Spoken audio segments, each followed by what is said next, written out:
Hey, Brent Porcio at TopVelocity.net. Wanted to do a quick video on layback, external rotation, or what people talk about is layback.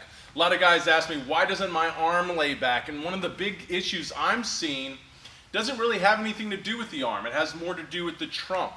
Really the arm, once the arm gets in the cocked position as we go into front foot strike, the arm is just going to follow and react to the trunk energy. So if the trunk is very rotational, which we typically find with a lot of amateur pitchers, or pitchers that really haven't reached a high velocity level, or if they have reached a high velocity level, it's not because of a really efficient kinetic chain. They're typically more rotational, and this comes from limitations down below the trunk, usually through the hips and the lower half, why we become very rotational. I mean, you can throw hard rotational, but typically the torques are going to be a lot harder and the stress is going to be a lot harder on the arm. So what I'm saying is a lot of the amateur pitchers are very rotational with their trunks. They have a hard time creating the linear trunk movements, which really come with how you power your energy down the mound, which we typically see in elite pitchers.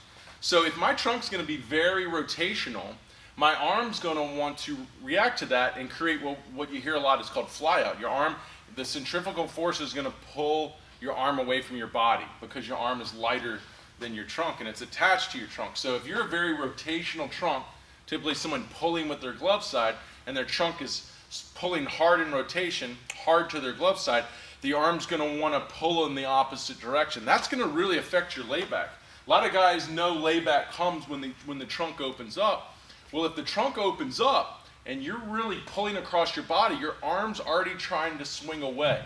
So if where you're expecting your arm to go to more layback, it's starting to be pulled out into extension away from your body.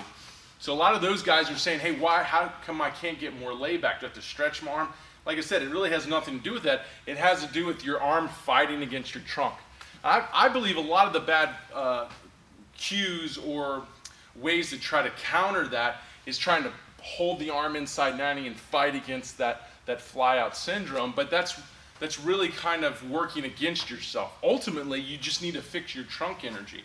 You need to fix the mobility issues or the leg power issues causing you to want to pull your glove side and spin and get more momentum down the mound.